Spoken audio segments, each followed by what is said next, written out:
겸손과 기도.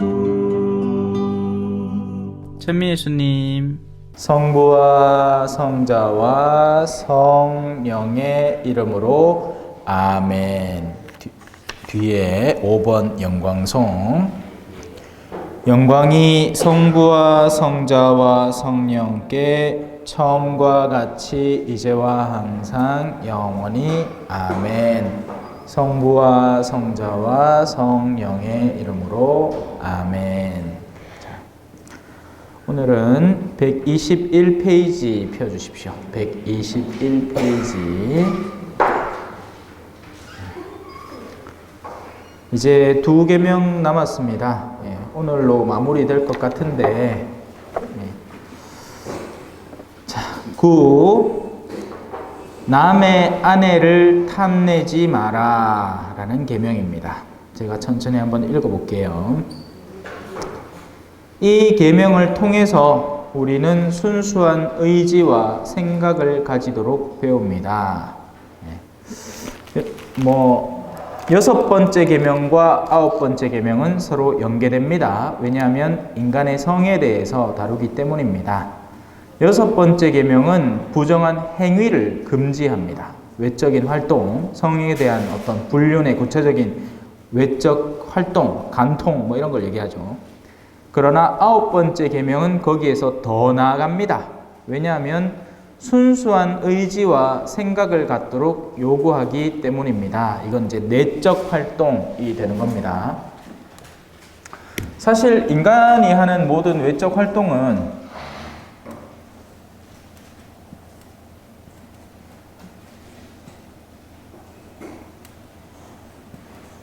사실은 안에서부터 시작돼서 우리가 몸도 움직이고, 그죠? 어떻게 보면 우리 인간은 거의 완벽한 기계 장치에 가까운데, 이런 것들에는 그 필요한 생각이 필요하죠. 그리고 이 생각은 의지에 영향을 받습니다. 그죠? 어떤 때는 의지와 상관없이 감정이 증폭되어서 어떤 생각으로 이어지고 그 생각이 구체적인 행동으로 이어집니다. 어떤 행동을 하지 마라. 이건 당연히 중요한 문제겠지만 하면 안 되는 행동들이 있겠죠. 근데 그 행동의 근원은 사실은 어떤 생각이고 우리 내면에 형성되어 있는 생각이고, 예를 들어서 집을 나가야겠다. 나감이라는 생각은 나감이라는 구체적인 행동으로 이어집니다. 암만 부모님이 이 행동을 사방팔방으로 막으려고 해도 조금만 틈만 있으면 나가버리겠죠. 왜냐하면 이걸 지울 수 없으니까. 그리고 이 나감이라는 생각은 찾아보면 이유라는 것이 존재할 거고요. 그죠? 그래서 간음하지 말라. 간음이라는 구체적인 행동은 사실은 내면의 생각에서부터 시작되는 겁니다. 어떤 생각이 행동을 불러일으킬 수도 있고, 혹은 욕구의 불충족이 이런 생각을 자체를 불러일으킬 수도 있죠. 흔히 남자분들은 이 행동에 적극적입니다. 거기에 영향을 많이 받고, 술자리를 2차 가고, 회사 직원들하고 어울려 놀다가, 아니면 군대를 가갖고, 군대에서 이 엄한 소리를 듣고, 같이 어불려 당기고, 이런 뻘짓을 하다 보면 실질적인 행위에 빠져듭니다. 근데 여성들은 오히려 이쪽이 더 하죠. 구체적인 행동까지 설령 안 간다 하더라도 여기서부터 벌써 불륜이 시작되는 겁니다. 드라마 보고 거기 완전히 마음을 빼앗겨버린다든지, 어떤 내면의 생각들이 그런 것들을 이루고 있죠. 오늘 이 남의 아내를 탐내지 말라는 건 이 내면의 영역, 의지의 영역, 이걸 애시당초 어둠으로 향하지 않고 밝음으로, 빛으로, 어둠으로 향하지 말고 빛을 향해서 나아가도록 잘 가꾸어 갑시다. 그 말입니다. 우리 몸에 집어넣는 음식들이 우리의 몸을 이루어내는 것처럼 생각도 음식이 필요하고요. 어떤 의지의 요소를 배우느냐, 한 번도 안 배운 걸 실행할 수는 없잖아요. 예. 하면 안 되는지 몰랐단 말입니다. 예를 들어서 지금의 젊은이들에게 혼전 관계라는 건 그냥 통과 의례처럼 느껴지는 거예요. 근데 옛날에는 남녀 7세 부동석이니 하는 그런 문화 환경이 존재했잖아요. 거기에서는 누군가가 그 선을 넘는다는 것이 부끄러운 일이었고, 지금은 거꾸로예요. 야, 누가 아직도 그거 안 해봤나? 이런 식으로 나오니, 예. 근데 교회의 가르침은 정말 뭐 완전히 뜬구름 잡는 얘기 같죠. 하지만 여전히 유효한 겁니다. 예. 그게 이상한 게 아니라, 세상이 너무 많은 것을 보편화시켜서 그게 당연하다는 것처럼 해버려서 문제지. 자, 그래요. 그래서 이런 생각들을 미리미리 잘 갖추고 챙겨나가야 한다는 얘기죠. 왜 우리는 때로 순수하지 못한 의지와 생각을 갖게 되나요? 왜냐하면 우리는 모두 죄의 결과로 인해서 색욕이라고 부르는 경향을 지니게 되었기 때문입니다. 이걸 음식에 비유하자면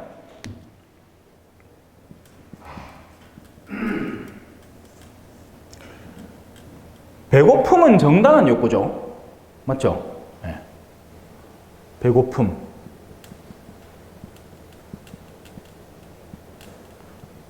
이건 정당한 영역에 속해 있는 겁니다. 네. 그래서 성이라는 것에 대해서도 정당한 수준의 욕구가 존재합니다. 그리고 이건 채워지고 나면 그 다음은 생각하지 않게 되는 일인데, 그런데 우리가 자극시키는 여러 가지 이미지들이나 영상물들에서는 이 성욕을 그냥 가만히 두지 않는단 말입니다. 정상적인 범주로 놔두지 않고, 그러니까 심지어 동물적인 본능만 얘기를 하더라도, 무슨 동물들이 24시간 내내 뭐 개들이 그죠? 예? 흘레붙고 다닙니까? 아니죠. 그럴 시기가 있고, 그리고 나서 그 시기를 거치고 나면 다시 안정화되고 다른 욕구에 매진을 하죠. 동물적인 욕구. 결국엔 개는 동물이니까. 하지만 인간은 보다 고차원이라는 영역이 존재를 하는 것이고, 이 고차원을 바탕으로 이 욕구들을 질서 지을 수 있다는 겁니다. 질서를 선물해 줘야 비로소 인간인 거죠. 하지만 심지어는 동물보다도 못한 수준으로 욕구를 증폭시켜 놓는 겁니다. 여기 계신 대다수는 마약이라는 것을 손도 안 대보신 분들이 거의 대다수일 거기 때문에 그에 대한 욕구 자체가 아예 없습니다. 그런 것들은 안 해보면 그게 뭔지를 자체를 모르기 때문에 왜 좋은지도 모르고, 우리가 보는 장면들은 오히려 마약의 폐해가 나오죠. 막 사람들이 헐떡대고 막 미국에서 막 이래가지고 막 비틀거리면서 다니고 피폐한 모습. 우리는 다행히 의료계에서 마약을 막 그렇게 막 평이하게 막 쓰고 하지 않지만, 미국은 이 처방전 안에 마약이 들어있고 그 고통을 없애는 마약 제제를 쓰다 보면 그걸 멈췄을 때 고통이 너무 심해지기 때문에, 그래서 그 다음 단계로 가다가 결국에는 이제 손대면 안 되는 합성 마약까지 가는 겁니다. 그런 것들은 이제 진짜 우리 몸 자체를 파괴시켜 가면서 쾌락을 증진시켜 주다가, 처음에는 100%를 썼을 때 100%의 쾌락을 주다가 그 다음에는 이제 이만큼을 써도 쾌락이 점점 줄죠. 그래서 더 많은 양을 늘리고 하다 보면 건강이 완전히 개판이 되고 이제 사람이 엉망진창이 되는 거예요. 욕구는 바로 그런 속성을 지니고 있는 겁니다. 심지어 음식도 마찬가지죠. 이거는 우리가 알잖아요. 왜? 먹어보면 알잖아. 먹어보면 알잖아요. 그죠? 필요 이상으로 먹으면 어떻게 됩니까? 임신합니다. 필요 이상으로 먹으면 이래 된다니까? 뭐 사람들이, 제가 지난번 성주성당과 특강하면서 물만 먹어도 살찐다 하는데 말이 안 되는 소리죠. 물만 먹으면 어떻게 살쪄요? 실제 물만 먹고 한 달만 살아보면 빼짝 마릅니다. 뭐라도 먹고 있는 거예요. 그리고 지금의 우리의 음식 문화는 굉장히 고칼로리예요. 예전에는 어려운 노동의 과정을 거쳐서 얻었던 칼로리를 지금은 공장시설로 쉽게 뽑아내죠.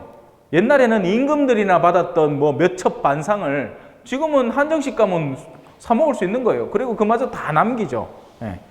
옛날에 밥 남기는 것도 있어요. 저는 그렇게 배우고 컸단 말이에요. 맨날 아프리카 아들 소리 들으면서, 그죠? 농부의 땀이다 뭐 이런 얘기 들으면서 밥그릇까지 다 끓여 먹도록 배웠는데, 저는 요즘도 깜짝깜짝 놀라요. 식사 자리 가서 애시당초 반 딱 들어가 밥만 쓱 먹고 나머지 밥그릇 딱 덮어가 갖다 놓은 거 보면 너무 어색하고 이상한 느낌이에요.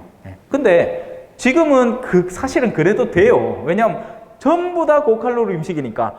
욕구가 너무 가중된 겁니다. 배고픔을 조장하는 시대가 됐죠. 그나마 저는 초전 사는 게 다행이라고 생각해요. 왜? 야식집이 별로 없어. 주문할 때도 없고 주문해도 안 와. 장사도 안 해. 제가 만약에 도심지에 살았으면 뭐 어디 드라마 같은 거 보다가 얼마 전에 그걸 받는 거라. 미국 드라마 보는데 시나본이라고 롤빵 있거든요. 설탕 이빠이 든 거. 아직도 저 냉장고에 있습니다.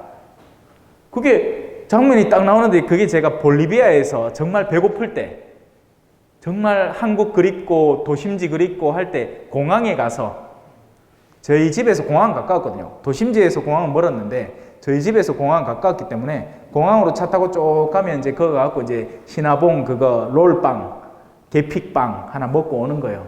그 맛이 너무 갑자기 그리워지는 거예요. 그 드라마의 장면을 보는 순간 정당한 욕구가 아닌 거죠. 배고픔을 넘어선 겁니다. 이미 저는 저녁을 먹어 있었고 그건 욕구가 조장된 거란 말이에요. 이런 경향에 시달리고 있단 말입니다. 현대인들이. 오죽하면 유튜브로 먹방 보겠나, 그죠? 넘들 먹는 거. 보이 신기하긴 하더라. 그 찌양이라는 아가씨가, 그죠? 호리호리한 애가 막 집어였는데 저게 다 들어가나? 저게 다 소화가 되나? 근데 다 먹더라고. 근데 그런 걸 보면서 이제 욕구를 자꾸 아래로 낮추는 거죠. 성욕도 마찬가지란 말입니다. 우리가 정당한 수준으로 정상적인 생활의 영역을 유지할 때 성욕에 시달리지는 않아요. 예. 뭐 여러분들이 무슨 수절 생활 하는 것도 아니고, 예? 신부도 수녀도 아니잖아. 근데 조장된단 말입니다. 그럴 요소들이 너무나 많고, 이 초전의 낮의 이미지와 밤의 이미지는 완전히 다르죠. 불 꺼놓으면 또 새로운 세상이 펼쳐져요. 술 한잔 딱 걸치고 나면 그런 네온 사인들이 눈에 막 사정없이 들어오기 시작합니다. 전두엽이 마비되는 거죠. 그럴 문화들을 자꾸 이렇게 디자인해 놓은 거예요. 그래야 돈이 벌리니까. 그렇다는 것을 인지하고 이 세상을 살아야 되는 겁니다. 이 세상은 정상화된 욕구의 세상이 더 이상 아니에요. 비정상화된, 심지어는 우리의 정당한 식욕마저도 과장되고 조장된 세상을 살고 있는 거죠. 그러니 성욕은 얼마나 더 심하겠습니까? 이걸 인지하지 않으면 여기에 짓눌려 사는 거예요. 이렇게 해서 결혼을 하잖아요.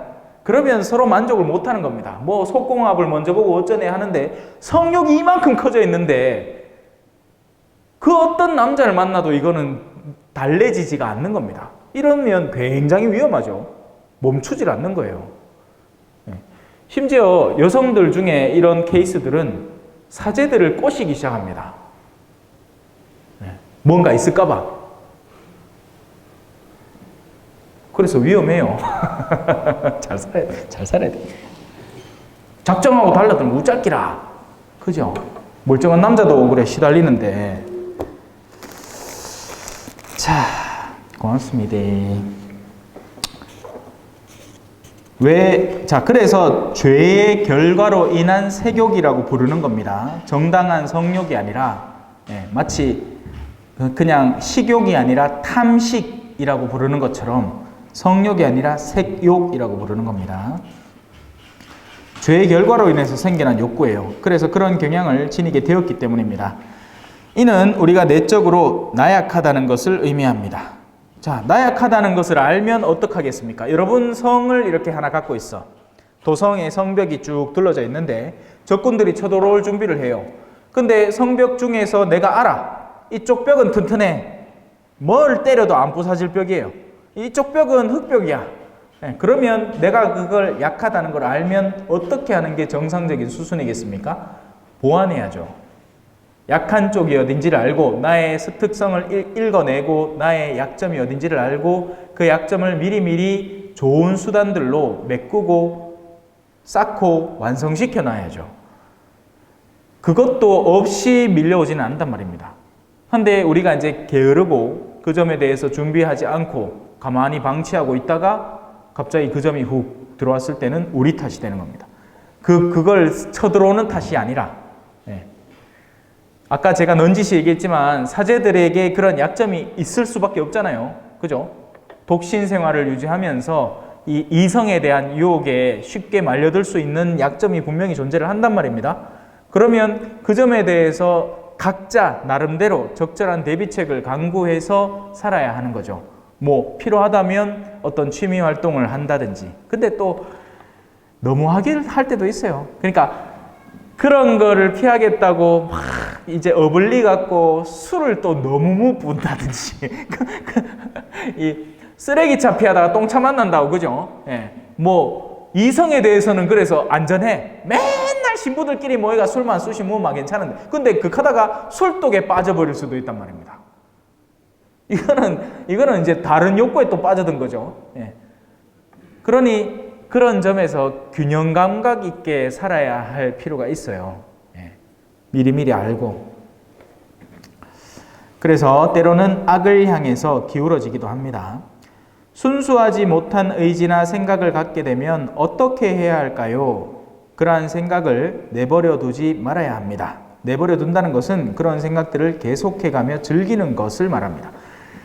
제가 고해성사를 가르쳐 드렸고, 고해성사 안에서 이제 여러분들이 살펴봐야 되는 계명들이 바로 이런 계명들입니다. 내가 거룩하게 하느님을 섬기고 있는가, 정말 하느님을 사랑하고 있는가, 아니면 세속 것들의 마음을 빼앗겼는가, 그런 계명들을 통해서 또 누군가에 대한 증오와 원한을 살인하지 말라는 계명을 바탕으로 지니고 있지는 않은가, 또 나의 내면 속에 내 배우자가 엄연히 존재하는데도 뭐 드라마의 어떤 남자한테 마음을 빼앗기고 있다거나, 뭐 아니면 뭐 남자 같은 경우에는 내가 다니는 회사의 비서가 자꾸 대시를 해온다거나, 그러니까 유부남에게 다가오는 것 자체가 이상한데 그게 정상적인 여자일 수가 없잖아요. 근데 이 남자가 거기에 대해서 왜 섹스리스 부부가 있단 말입니다. 그러면 약점이 분명히 드러나 있고 이제 또 그런 여성들은 또 그 감을 금방금방 잡아내요. 그러면 목적하는 바가 있단 말이에요. 진짜 유부남이 좋아서가 아니라 그 유부남이 갖고 있는 재력과 즐길 수 있는 여러 가지 환경들을 노리는 건데, 참 그게 전부 다 안에서 일어나는 일들이죠. 안에서 복잡다단하게. 자, 그래서 제가 이제 하려던 얘기는 신앙생활을 이렇게 성실하게 하는 신자분들 같은 경우에 너무 또 순진하신 분들은 어떤 생각을 하느냐면, 정상적인 남자의 이런 사고 속에는 이성을 바라볼 때 이성의 그냥 외적인 단순한 아름다움을 그냥 볼 수도 있고, 정말 어떤 이 욕구를 자극하는 정도로 이 미모가 상당하다거나 아니면 육감적인 영역을 볼 수도 있습니다. 길 가다 만날 수 있어요. 그때 잠깐 머릿속에서 뭔가 떠오를 수 있단 말입니다. 소위 말하는 음란한 생각이라는 게. 근데 그거를 그렇게 잠깐 떠올랐다고 해서 무조건 다 제가 된다고 하면 피곤해서 못 삽니다. 근데 실제 그런 것들을 죄스러워하면서 고백하러 오는 남자분들이 계시다는 말이죠. 그럴 필요까지는 없다. 순간적으로 우리 감정이라는 건 좀처럼 제어가 안 되는 겁니다. 물감을 물에 탁 풀고 나서 그 물을 다시 안만 뜬다고 해서 물감이 이미 퍼져 있는 그런 것들이 금방 사그라지지는 않는 것처럼, 감정도 순간적으로 푹 품어져 나오는 먹물 같은 거기 때문에 그런 것 가지고 너무 죄스러워할 필요는 없다는 거죠. 문제는 그 순간적인 감정에 의지가 더해질 때부터 문제가 됩니다. 그 점은 내가 알아요. 아, 내가 선을 넘고 있구나 하는 것에 대한 감각은 절대 우리가 모를 수가 없습니다. 그때는 성사를 보셔야 되는 거죠. 자, 즉시 행동을 바꿔야 합니다. 예를 들어 침대에서 쉬고 있다면 바로 일어나 걸어보는 것이 도움이 될 수 있습니다. 뭐 아니면 책을 읽는다든지 아니면 애국가를 부른다든지 옛날에 그런 영화 있었는데, 막 남자가 곤란한 상황에 처하니까 동해물과 백두산이 막 이런. 이 계명은 어떤 덕을 키우도록 하나요? 순결이라는 덕입니다. 죄나 올바르지 못한 욕심으로부터 깨끗한 마음을 지니도록 합니다. 또한 순결은 정숙함, 신체의 소중한 부위를 드러내지 않고 다니는 것과 조심성, 절제하며 살아가는 것, 관심을 집중시키거나 자만심을 일으키는 일을 피하는 것을 실천하도록 합니다. 근데 이거는 이제 문화에 따라서는 다를 수는 있습니다. 예를 들어서 제가 있었던 남미는요, 덥잖아요. 덥단 말이에요. 예, 우리 여름 날씨가 그냥 거의 전반적으로 이어지고 우기 때 잠깐 영상 10도 정도로 떨어집니다. 근데도 실제 얼어 죽는 사람들이 있어요. 왜냐하면 바깥에 온기 하나도 없이 집들이 이렇게 창이 뭐 이중창 뭐 이런 게 아니고 창문 비슷한 게 있는데 빵 뚫려 있어. 예, 그런 환경에 살기 때문에 갑자기 추위가 닥쳐오면 그 추위에 바깥에서 이제 이 가난한 사람들은 집도 없이 떠돌아다니거든요. 그러다가 이제 길에서 죽기도 해요. 근데 이제 나머지는 거의 더운 날들이란 말이에요. 그러니까 복장들이 가과입니다. 예, 한국에서 보면 기겁을 할 복장들을 하고 돌아다녀요. 예, 저걸 옷이라고 입고 다니나 싶을 정도로. 또 우리나라는 옛날에는 이 모유 수유를 자연스럽게 했습니다. 예, 뭐 크게 뭐 어색할 게 없었어요. 그때 어느 순간부터인가 우리나라는 이제 막 지나치게 뭔가를 막 가리면서 오히려 그에 대한 어떤 패티시 같은 경향도 오히려 가중되기도 했죠. 그냥 가만히 놔두면 자연스러울 걸. 아닌 것처럼 막 무슨 뭐 모유 수유하는 게 엄청 부끄러운 일처럼 막 집에서 다 미리 모유를 뽑아가지고 젖병에 넣어가지고 먹이고 뭐 생난리 북새통이죠. 근데 이제 볼리비아에서는 성체 분배하는데 저 떡물리가 옵니다. 이라. 처음에는 제가 얼마나 당황스럽겠어요. 근데 나중에는 어떻냐? 자연스러워. 아이고 몇 살 나요? 하면서 아 이마에 이래 축복해주매. 이 가슴은 안 만질도록 최대한 조심해가. 이래 그래 아이고 귀엽네 하면서 나중에는 자연스러워지더라고. 하도 본 게.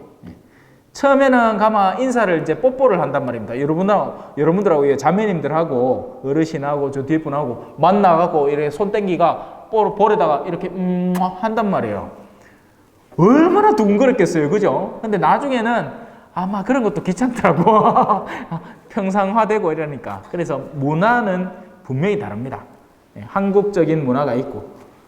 근데 이제 한국의 문화도 많이 달라졌죠. 뭐 미니스커트는 아주 그냥 보편화되어 있고, 그죠? 여름만 되면 뭐 복장이 아주 가관입니다. 불과 한 90년대, 2000년대 초반만 해도 뭐 성당에 그래도 나시티를 어떻게 입고 가나 그랬는데 이제는 뭐 초전에는 그래 오면 좀 이상할까 해. 시내 본당에는 아무 상관없을 거예요. 벌써. 그래도 이 정숙함은 여전히 의미 있는 것들입니다.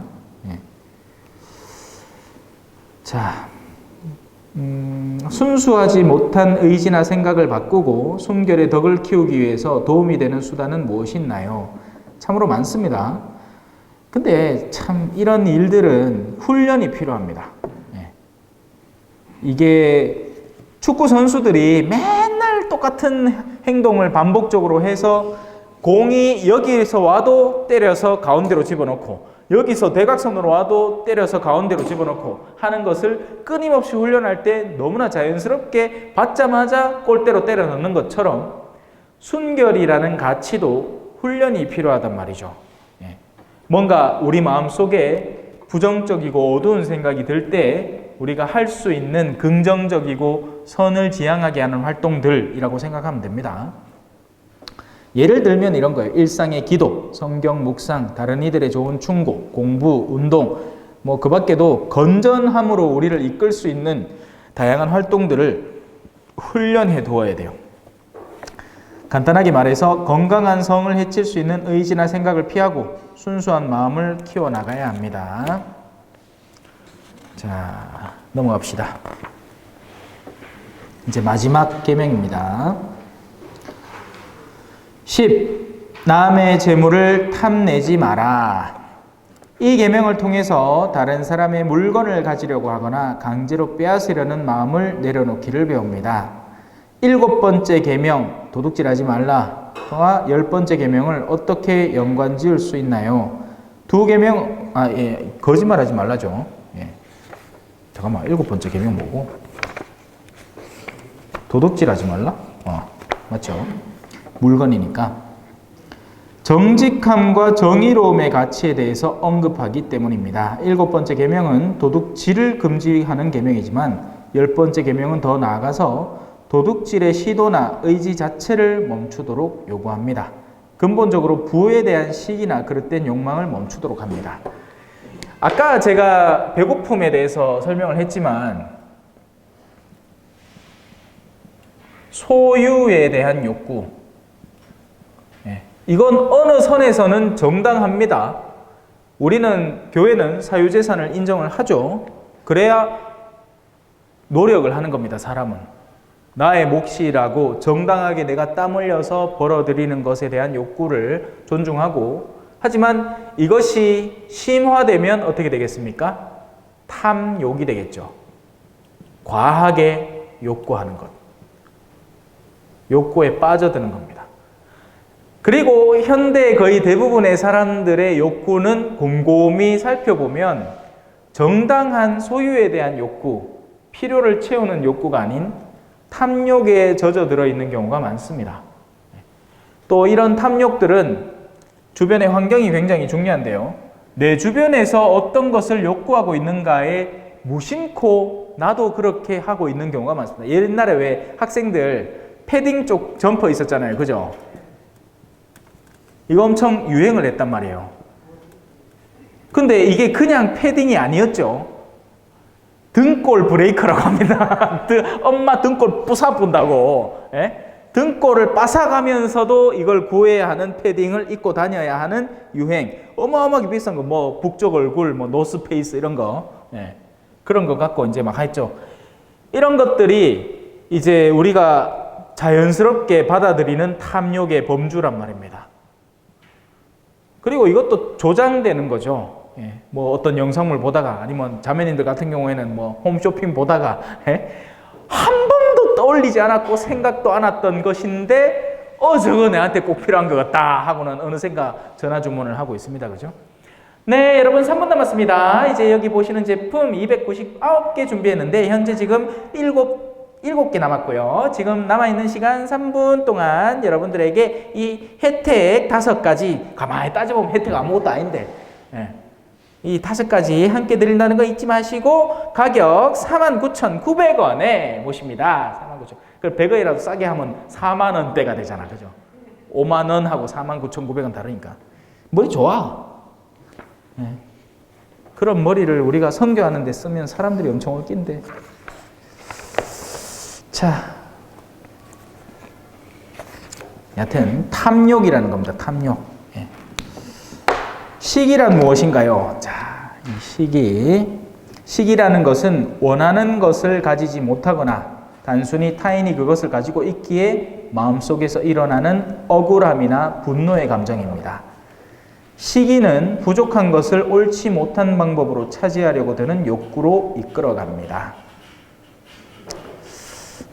누군가를 부러워하고 시기하는 거죠.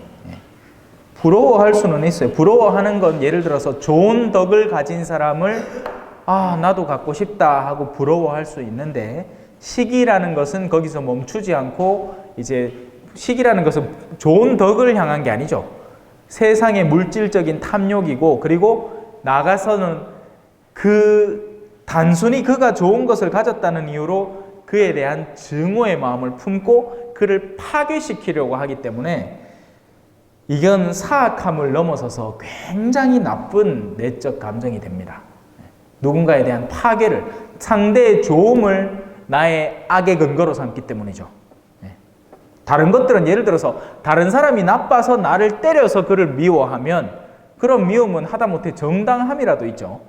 그런데 이 시기는 남이 좋은 것을 내가 그걸 파괴하고 싶은 욕구로 빠져드는 거죠. 자, 가지지 못한 것을 갈망하거나 가지게 되는 일이 나쁜 일인가요? 그 자체로는 나쁜 일이 아닙니다. 정당한 소유가 있다고 했죠. 하지만 이 욕구는 일과 노력과 정직함과 정의로움을 바탕으로 정돈되어야 합니다. 그래서 땀 흘려서 가지는 것은 아름다운 일이에요. 근데 엄밀하게 거기서 조금만 더 깊이 나가면 사실 우리가 가진 소유, 우리가 가질 수 있는 우리의 소유는 만약에 이게 혼자 나 개인만 세상에 살아있다면 이 소유는 온전히 나의 것입니다. 그러나 이 개인은 사실 커다란 우리 몸의 지체라는 것을 이해할 때 우리가 몸을 떠올리면 생각하기 쉬워요. 지금 내 손가락이 다쳤어. 근데 내 다른 손가락에는 지금 금반지를 껴야 되는 순간입니다. 그러면 뭐가 우선이겠습니까? 다친 손이 우선이죠. 이 바보 아닌다면은 다친 데가 쓰라리고 아파 죽겠는데 금반지가 뭔 소용이에요. 일단은 다친 거를 안정화시키고 그리고 나서 금반지를 껴도 늦지 않아요.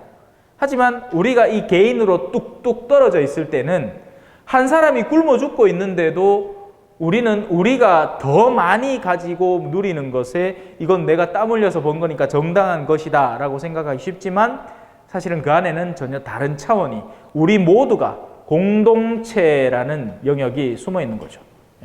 물론 그렇다고 해서 뭐 지나치게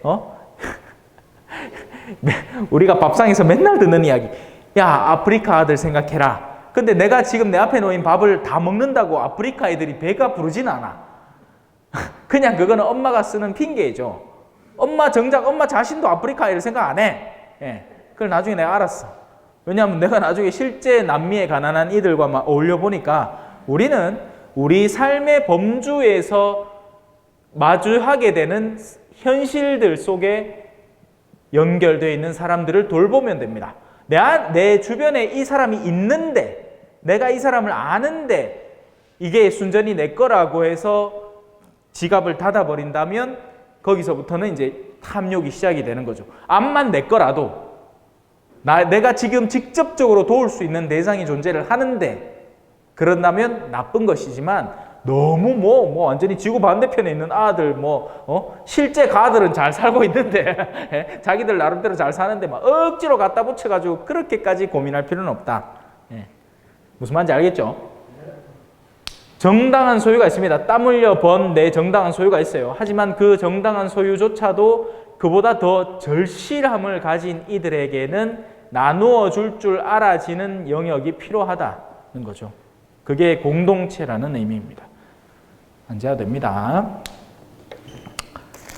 자, 절대로 무질서하게 되어서는 안 됩니다. 왜냐하면 이 무질서는 필요도 없이 불법적인 방법으로 더 많은 것을 가지도록 이끌어가기 때문입니다. 그래서 이 공동체의 범주가 사람이 이제 성장한다고 하잖아요. 왜? 유치원들이 생각하는 건 내 방의 장난감, 내 친구들 이 정도다 한다면 어른이 딱 되고 나면 우리 아이들, 그 유치원생이 걱정하고 있는 그 방에 장난감이 있는 것도 알고 친구가 있는 것도 알지만 또 거기에서 조금 더 나아가서 옆집의 아이들, 여기 함부로 놀러 오지 못하는 하지만 엄마가 자주 외출을 하고 집에서 밥 굶고 있는 아이들이 있다. 그러면 야는 지금 지 친구 빵 줄까 말까를 고민하지만 엄마는 잠깐만 이 빵 우리 밥 못 먹고 있는 다른 집 친구 있으니까 같이 나눌까? 이렇게 생각이 점점 넓어지겠죠? 이것처럼 사람이 점점 더 성장해 감에 따라서 돌볼 수 있는 배경의 영역이 더 확장되는 겁니다. 예를 들어 저 같은 경우에는 항상 제가 남겨두고 온 곳의 사람들을 마음에 담고 있죠. 왜냐하면 아직도 연결되어 있고 충분히 가능한 일이니까. 여러분에게 볼리비아를 갑자기 가라 하면 말도 안 되는 짓이겠지만 저는 어떻게 가는지 안단 말이에요. 어떻게 가는지 알고 어떻게 할지 알고 뭘 해야 되는지 알고 뭐부터 챙겨야 되는지 안단 말입니다. 근데 거기에서 더 확장되면 어디까지 확장할 수 있느냐? 생태까지 걱정할 수 있는 겁니다. 근데 흔히 지금 생태를 걱정한다고 나서는 사람 중에 적지 않은 비율은 진짜 생태를 걱정해서가 아니라 생태를 걱정하는, 그러니까 자연환경, 새들, 이런 거 말입니다. 진짜 그네들을 걱정해서가 아니라 그네들을 걱정하는 신용을 하는 것이 내가 도덕적으로 더 우월하게 보이기 때문에 그렇게 하는 경우가 많습니다. 이건 걱정하는 게 아니에요. 교만의 근거가 되는 거지. 니 고기 먹네. 아이고, 환경을 생각하면 그런 고기 먹으면 안 되지. 뭐 이런 거 있잖아요. 예? 그건 도덕적 우월론자들이나 할 법한 일인 거지 실제 걱정하는 게 아닌 거죠. 자, 간단하게 말해서 우리가 소유한 것을 잘 관리하고 다른 것을 원할 수 있습니다. 그러나 시기나 무절제한 욕구가 일어나지 않도록 언제나 올바른 방법으로 그렇게 해야 합니다. 그래요. 자, 그렇게 해서 우리 10계명도 다 배웠고요. 마지막 파트는 우리가 실천할 수 있는 항목들입니다. 교리는 이론상으로만 끝나는 게 아니라 우리가 구체적으로 생활하고 실천하는 항목들이 있는데 이 항목들 가운데 첫 번째 파트는 이 구체적인 사랑의 행위. 그래서 이 130페이지 한번 넘어가 보세요. 한 장만 딱 띄게 보이소. 130페이지. 130페이지를 딱 보시면 거기 적혀 있죠. 자, 먼저는 육체를 위해서 우리가 구체적으로 할 수 있는 자비 실천들이 있고요. 두 번째 제 큰 제목으로는 영혼도 그 대상이 될 수 있습니다. 영혼도 도와줄 수 있는 대상이 될 수 있어요. 그래서 7가지로 나누어서 적어 놓아 보았습니다. 첫 번째, 육체를 위한 것, 굶주린 이에게 먹을 것을 주기. 이건 뭐 모르는 사람이 없겠죠. 그죠? 현대 한국에서는 이 찾는 것 자체가 힘듭니다. 제가 우리 본당의 사회복지 대상자들 집을 돌아봐도 밥을 굶지는 않아요. 먹을 건 있고 정 없다면 여기 쌀 재배하는 분들이 있으니까 아니면 하여튼 얻어갖고 서로 농갈라 먹으면 금방 채워지는 수준이에요. 그래서 이제 이런 부분들은 좀 더 세계적으로 시선을 넓혀야 되겠죠. 우리 지구는 결국 하나의 운명 공동체인데 한 측에서 지나치게 땡겨서 써버리면 다른 측에서는 그것 자체가 없어집니다. 지금 왜 전라남도 쪽에 섬들 지방에 물이 완전히 메말랐다고 하잖아요. 그건 뭐 누구의 탓이라고 할 거 없이 이제 기후 자체가 변화하면서 비가 아예 안 내리는 수준으로 바뀌니까 이거 딱 집어서 누구 얘기라고 하기가 힘들잖아요. 우리 모두의 탓이죠. 근데 예를 들어서 라스베이거스나 뭐 아니면 또 어디 아보카도 재배하는 곳, 그런 데는 물을 엄청 땡겨다가 거기다 갖다 뿌려야 됩니다. 그러는 만큼 그 일대 주변에 가난한 이들의 물이 실제 없어지는 겁니다. 뻘짓하는 거죠. 근데도 그건 뭐 때문에 그러겠어요? 그게 하나의 산업화되고 돈이 되고 가격이 되니까 그렇게 하는 거죠. 그런 걸 잘 챙길 수 있어야 되는 거죠. 그래서 1번, 2번 마찬가지로 하는 겁니다. 목마른 이에게 마실 것을 주는 것도 잘 챙겨야 되고요. 헐벗은 이에게 입을 것을 주기도 해야 됩니다. 근데 그거 아세요? 우리의 의료보관함 있잖아요. 여기 우리 근처에 의료보관함. 우리는 흔히 이렇게 생각하죠. 아이고, 이 가난한 사람들 처음에 초창기에 그랬어. 지금은 이제 많이 완화됐습니다. 초창기에 아이고, 이 가난한 사람들 도와야지 하고 일부러 집에 좀 좋은 옷들도 그거 입고 했는데 그 나중에 어떻게 처리된지 아십니까? 한 방에 몰아가 가격 달아가 그것도 또 그냥 주는 것도 아니고 팝니다. 가난한 나라에. 그런 것들이 볼리비아에 있다고 오는 거예요. 그러니까 갑자기 어느 날 한 사람이 옷을 또 입고 오는데 군복이라 이름도 한글 떡 적혀 있어. 그 이제 시장이 형성되는 거예요. 중고 옷 시장이 형성이 되고 우리가 그렇게 건넨 것들을 거기 가서 새로 파는 거죠. 자, 그래서 헐벗은 이에게 입을 것을 주는 것도 분명히 필요한 일입니다.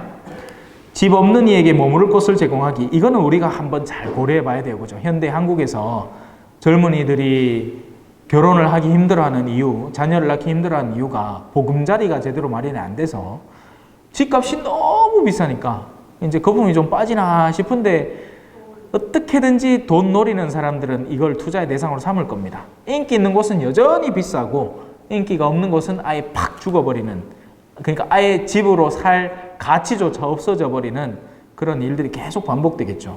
이런 것은 이제 정책적 차원에서 나라 살림하는 분들이 좀 정신을 차리고 이 제도를 잘 정비하고 인프라를 자꾸 구축해서 일할 곳을 마련하고 이런 것들을 생각해야죠.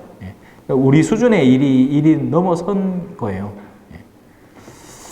참 제가 보좌 생활할 때만 하더라도 그런 케이스는 있었습니다. 길에 이제 거린분들 이렇게 돌아다니실 때가 있거든요. 도심지에는 그렇잖아요.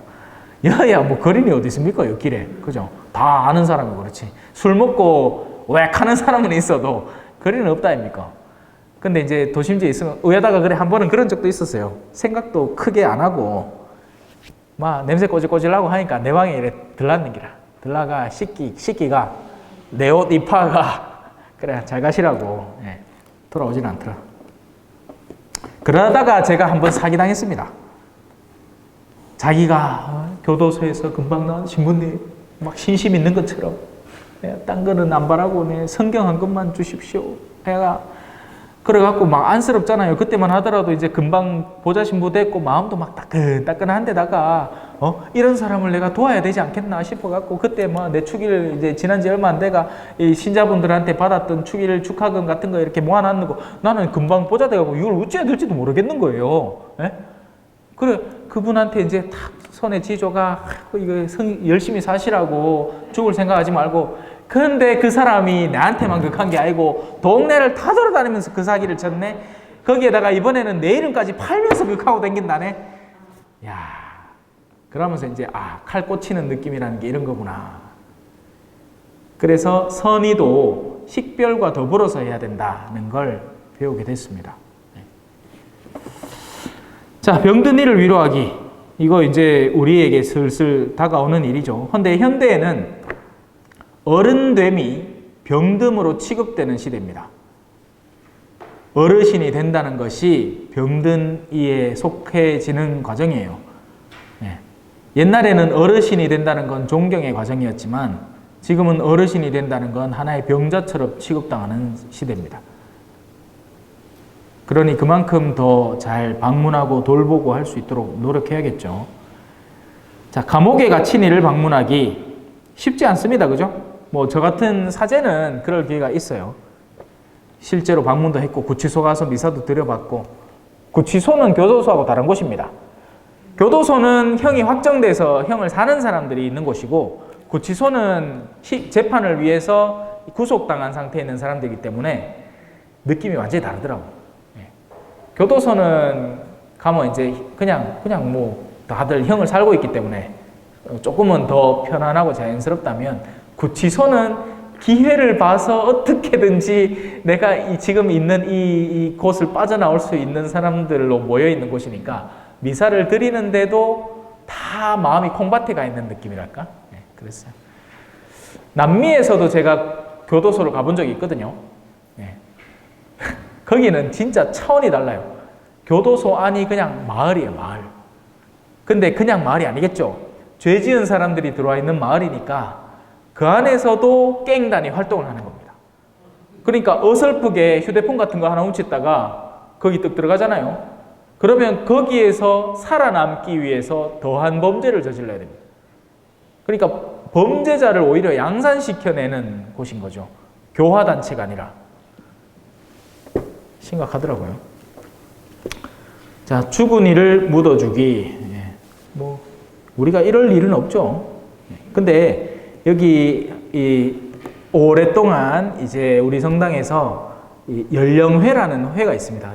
뭐 주보를 보시면 아시겠지만 이 세상을 떠난 이들을 위해서 꾸준히 기도해주고 있고 옛날에는 또 왜 그러지 않았을까? 그러니까 지금처럼 무슨 상조 문화 이런 것들이 전혀 없었기 때문에 어쩔 수 없이 우리 가톨릭 신자들 중에 좀 의식 있는 분들이 가서 많이 도와줬단 말이에요. 물론 그 경험담을 들어보고 싶지만 나중에 기회 되면 뭐 또 한번 들어볼 기회가 있겠죠. 혹시 뭐 한 말씀 해주실랍니까? 그래서 옛날에는 실제로 염도하시고 많은 일들을 직접적으로 그러니 얼마나 고맙겠어요. 얼마나 고맙겠어요. 사실 그런 일을 쉽게 할 수 있는 게 아니잖아요. 저도 사제라서 어쩔 수 없이 남미에서는 진짜 죽은 사람들 많이 봤거든요. 왜냐하면 죽으면 무조건 신부를 부르니까 그 동네는 가톨릭 문화가 아직 살아있으니까 죽으면 무조건 제가 가야 되는 겁니다. 그러니까 뭐 요만한 관에 든 애기부터 16살짜리 엄마가 자다가 알을 득 덮었는 기라. 알을 또 일찍 그래 나가 철딱서니 없이 키우는데 원래 애기 침대를 따로 마련을 해서 그렇게 보호를 받도록 해야 되는데 그냥 같이 자다가 그냥 턱 막았는 거예요. 그래 아침에 일어나보니까 죽었어. 얼굴이 시퍼래. 그래. 어떤 때는 병원에서 아가 죽었어. 그래 금방 들고 아직 온기도 안 가신 알을 신부님 어떻게 좀 물 좀 뿌리갖고 그 동네는 어떻게 세례에 대한 그런 관념이 있으니까 알았다. 뭐 혹시나 숨이 붙어 있을지도 모른다는 가정하에 조건부 세례를 하자. 그러니까 물 부어주고 막 그랬습니다. 그런 일들이 실질적인 죽은 이를 묻어주는 행위에 해당하겠죠. 뭐 우리는 그런 일 없겠지만 누군가가 이제 경조사가 났을 때 같이 동참해주고 하면 도움이 되겠죠. 영혼을 위한 자비 실천, 필요한 이에게 좋게 충고해주고, 이 부분은 사실 제가 이 본당 와서든지 아니면 뭐 사제로 살면서 꾸준하고 성실하게 해줘야 하는 일이고, 여러분들이 신자가 되고 난 뒤로 아직 신앙이 없는 이들에게 다가섰을 때 해주어야 하는 일입니다. 그런데 이 일들이 절대 쉬운 게 아닙니다. 필요한 이에게 좋은 충고를 해주는 것, 그 충고를 들어서 고맙다 해주는 사람은 100명에 1명, 100만 명에 1명 있을까 말까입니다. 네가 뭔데? 이렇게 나오는 경우가 대부분이에요. 잘못을 저지르는 일을 바로잡아주기. 사람은 누구나 자기가 잘못했다고 생각하는 걸 싫어합니다. 다 그냥 이유가 있어서 했다고 얘기를 하죠. 그래서 이런 일들도 마찬가지로 욕먹기 좋은 활동입니다. 모르는 일을 가르쳐주기. 이건 근데 이제 잘해야죠. 알려고도 하지 않는 이에게 자기의 지식을 뽐내는 게 아니고 실제 모르는 이에게 가르침을 전하는 일들은 좋은 일이죠. 우리에게 잘못한 일을 용서해주기. 참 쉽지 않은 일이죠. 그죠? 용서라는 것. 용서는 사랑의 거의 뭐 완결판 같은 거예요. 슬퍼하는 일을 위로하기. 이것도 중요한 일입니다. 다른 이들의 잘못을 인내하며 참아주기. 인내라는 것은 모든 것이 자랄 수 있는 기본적인 텃밭 같은 거예요. 컴퓨터로 치자면 프로그램을 깔 수 있는 OS, 오퍼레이팅 시스템 같은 거죠. 윈도우 같은 겁니다. 그게 있어야 거기에다 뭘 깔죠? 휴대폰으로 치면 안드로이드 같은 겁니다. 안드로이드라는 바탕이 있어야 그 위에다가 앱을 깔죠. 인내가 있어야 뭐든지 시작됩니다. 혼인이건 사랑이건 뭐든 신앙이건 전부 다. 자, 마지막으로 산이와 죽은 이를 위해서 기도하기. 심지어는 살아있는 이들을 위해서 기도하는 것도 많은 노력이 필요한 일이고 죽은 이를 위해서 기도를 선물해 주는 것도 필요한 일입니다.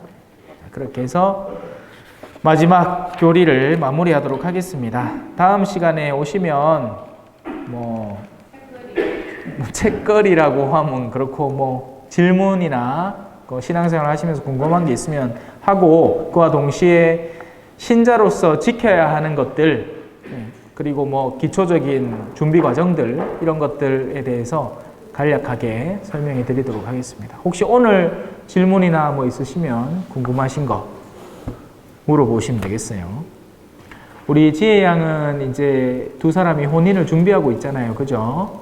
그래서 적절한 시기에 이 면담을 이렇게 하고 세례를 받자마자 바로 간략한 혼인식을 거칠 수도 있고 그거는 이제 준비하기 나름이고 이야기하기 나름이라서 뭐 제 연락처 갖고 있으니까 언제 시간이 되는지 두 형제님하고 얘기해서 저한테 한번 찾아오면 뭐 가깝잖아. 그래 언제라도 연락해서 한번 찾아오세요. 그럼 면담 진행하면 되니까. 될 수 있으면 오후 시간대를 통해서 와서 사무장님한테 이제 서류 준비하도록 하고 그렇게 해서 같이 면담하면 될 것 같아요. 뭐 면담은 전혀 어렵거나 이런 건 아니고 가벼운 마음으로 오면 됩니다. 혹시나 가나 강좌는 들었나요? 가나 강좌라는 거? 그럼 뭐 준비 다 됐네. 사무장님한테 물어봐서 기본적으로 챙겨야 되는 서류 뭐 이런 거 있거든요. 가족관계 증명서 이런 거 그런 거 해서 면담하는 날 그래서 어느 정도 준비되면 기초적인 서류가 준비되면 저한테 연락해서 면담하면 됩니다.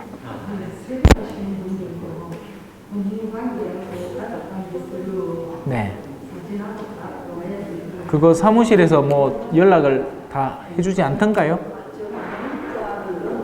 네.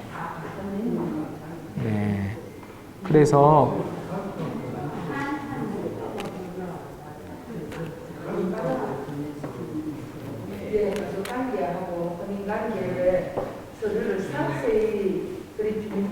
네. 다음 주에 늘 오듯이 오시면 됩니다. 네. 네. 혹시 뭐 곤란하시면 뭐 어쩔 수 없고요. 일단 교리는 오늘로서 마무리하는 거예요.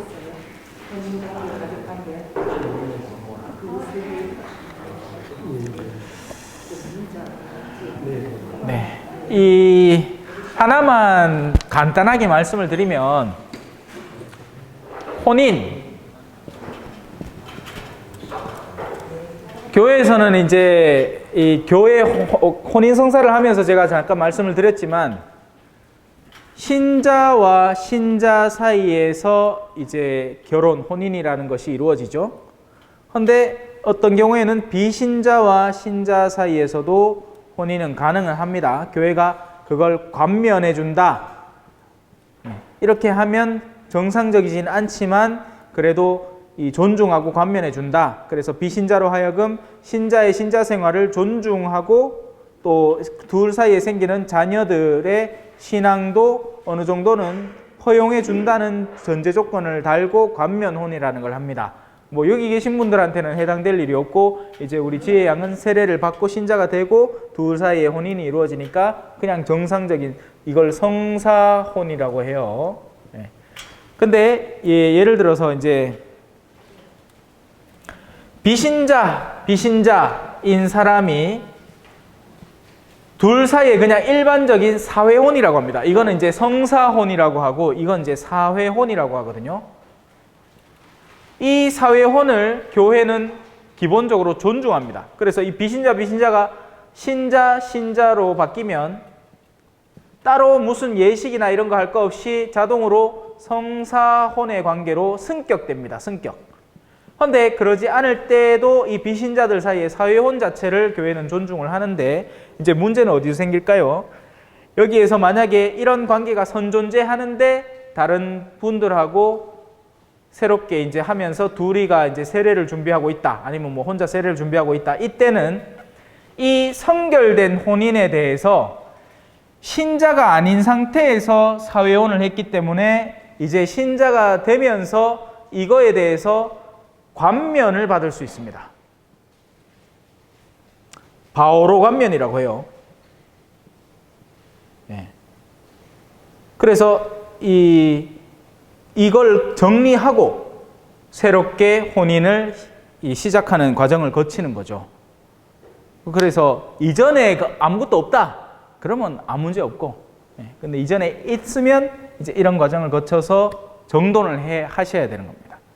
그게 아니면 큰 상관없어요. 그걸 이제 대충이라도 보자고 뭐 이런저런 조건의 서류들을 이제 구하는 거죠. 자, 뭐 다른 질문 없으시죠? 마무리할게요. 마무리는 성호경, 영광송, 성호경 마무리하겠습니다.